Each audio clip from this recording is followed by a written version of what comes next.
Hello friend, स्वागत है मेरे यूट्यूब चैनल मिर्ची मसाला किचन में। तो आज मैं आप लोग के साथ छोटे छोटे टिप्स बताऊंगी जो बहुत ही काम आने वाला टिप्स है। तो चलिए बिना किसी देर के शुरू करती हूँ। तो सबसे पहला टिप्स है मेरा दूध को लेकर के।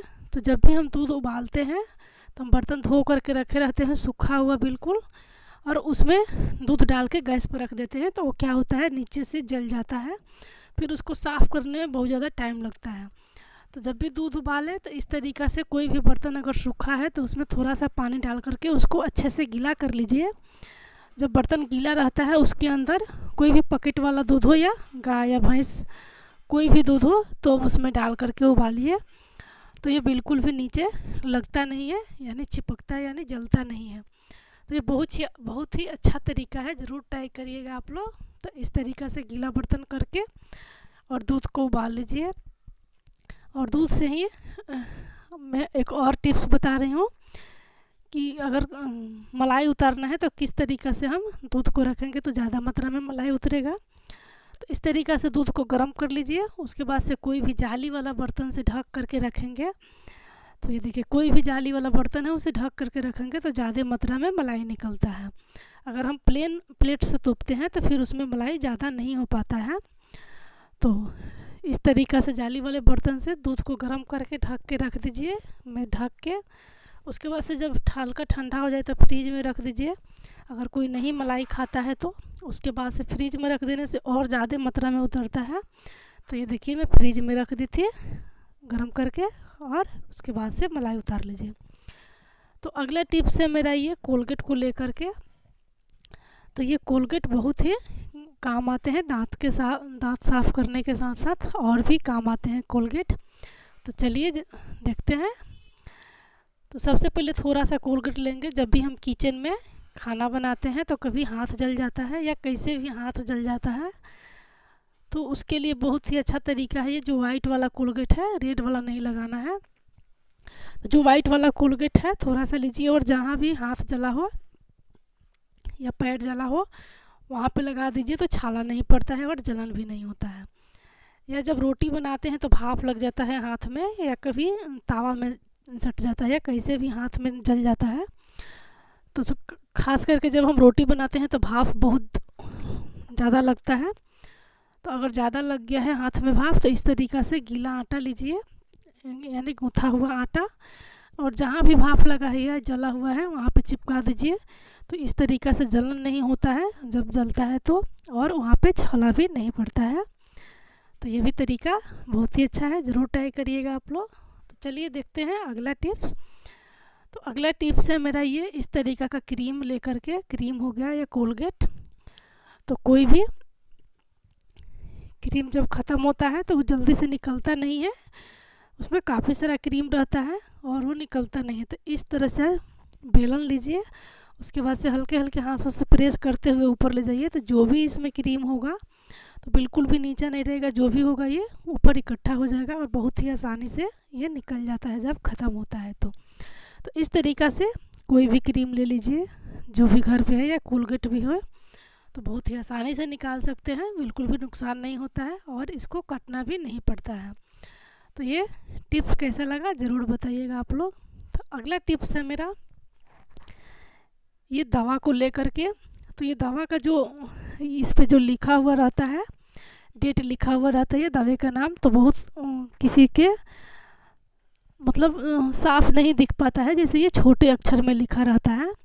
तो उसके लिए बहुत ही अच्छा तरीका है, इसका एक फ़ोटो ले लीजिए और उसके बाद से मोबाइल से जूम करके और देख लीजिए, तो बहुत ही साफ से ये दिखाई देता है। और अगला टिप्स है मेरा ये सेफ्टी पिन को लेकर के। तो सेफ्टी पिन जब भी हम साड़ी में लगाते हैं तो यहाँ पे साड़ी अधिकांश फंसी जाता है या ब्लाउज में फंस जाता है, फिर जो ब्लाउज का अस्तर होता है वो ख़राब हो जाता है या साड़ी भी ख़राब हो जाता है। तो उसके लिए बहुत ही अच्छा तरीका है ये। कोई भी माथे का बिंदिया लीजिए छोटी वाली, या मोती है तो मोती भी, तो पहले से जितना भी साड़ी में लगाना है पिन पहले से लगा करके रख लीजिए।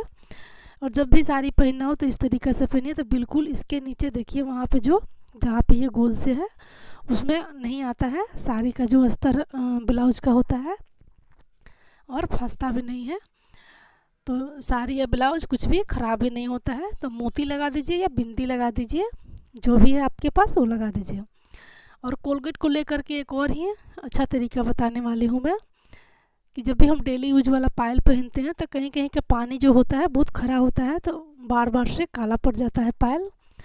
तो थोड़ा सा कोलगेट को लीजिए और इस तरीक़ा से हाथ में ले लीजिए कोलगेट, और नींबू है तो 1-2 बूंद नींबू का रस डाल दीजिए इसमें, या पानी ले लीजिए। हल्के हल्के हाथों से इस तरीक़ा से देखिए, इस तरीक़ा से रगड़ते हुए, ज़्यादा ज़ोर से नहीं रगड़ेंगे नहीं तो ये पायल टूट भी जाएगा।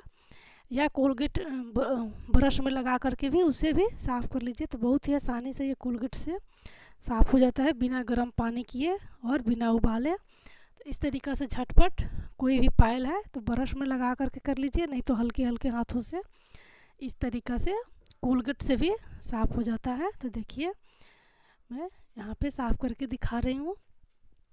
तो ऐसे तो कई सारे हैं तरीका साफ़ करने का, पर ये वाला बहुत ही अच्छा है क्योंकि ज़्यादा झंझट नहीं रहता है इसमें। बस थोड़ा सा कोलगेट लीजिए और उसे पायल साफ़ हो जाता है, आसानी से हो जाता है। तो ये तरीका कैसे लगा आप लोग ज़रूर बताइएगा। तो चलिए अब देखते हैं अगला टिप्स क्या है। तो अगला टिप्स है मेरा, खाली तेल के बोतल है तो उसमें थोड़ा बहुत तेल रह ही जाता हो, कैसे भी करो पूरा अच्छे से वो निकलता नहीं है। तो ये देखिए इस तरीक़ा से कैसे भी करो इसमें थोड़ा बहुत तेल रह जाता है, फिर ये नुकसान होता है थोड़ा थोड़ा ही तेल। तो उसके लिए क्या करें, जब भी हम बाज़ार से दूसरा तेल लाते हैं तो जो खाली वाला बोतल है उसको ढक्कन खोल लीजिए, और जो दूसरा वाला बोतल है उसके ऊपर इसको आसानी से इस तरीक़ा से लगा दीजिए। देखिए दोनों का ढक्कन मैं खोल ली हूँ, और इस तरीक़ा से कहीं भी अच्छा से लगाइए, नहीं तो ये दूसरा बोतल ना पलट जाए। तो कोई भी कटोरी में भी आप कर सकते हैं, कोई भी गिलास हो या कटोरी हो, तो उसमें फिर अलग से साफ़ करना पड़ेगा बर्तन। तो इसलिए इसी तेल के डब्बे में भी हम इस तरीक़ा से खड़ा करके जो किचन का टाइल्स होता है उस पर या कोई भी बर्तन पे खड़ा करके इस तरीक़ा से एक दूसरे के ऊपर रख देंगे, तो जो भी तेल होगा उसमें एक एक बूंद करके सारे निकल जाएगा। और ये देखिए बिल्कुल भी नुकसान नहीं होता है इस तरह से। तो कहीं भी ऐसे जगह रखें जहाँ से ये गिरे ना, और इस तरीक़ा से करके छोड़ दीजिए थोड़ी देर के लिए, तो ये बहुत ही अच्छे से तेल एक दूसरे में आ जाता है। तो अगला टिप्स है मेरा ये कि जब भी हम गोभी या आलू का पकोड़े बनाते हैं तो बहुत लोग इसे उबाल करके बनाते हैं, जैसे इस तरीक़ा से कट कर लिए, उबाल करके जो बनाते हैं उसका टेस्ट अच्छा नहीं आता है। तो गोभी और आलू को कट कर लीजिए, या कोई भी और भी सब्ज़ी के जो पकोड़े बनाते हैं, और धो लीजिए, उसमें थोड़ा सा हल्दी और नमक डाल करके थोड़ी देर के लिए रख दीजिए, तो ये बहुत ही अच्छे से पक जाते हैं। तो ये सब छोटे छोटे टिप्स कैसा लगा आप लोग ज़रूर बताइएगा, और कौन सा टिप्स अच्छा लगा, और थोड़ा सा भी अच्छा लगा होगा तो प्लीज़ मेरे चैनल को सब्सक्राइब करना मत भूलिएगा। मिलती हूँ अगले वीडियो में, तब तक के लिए बाय बाय।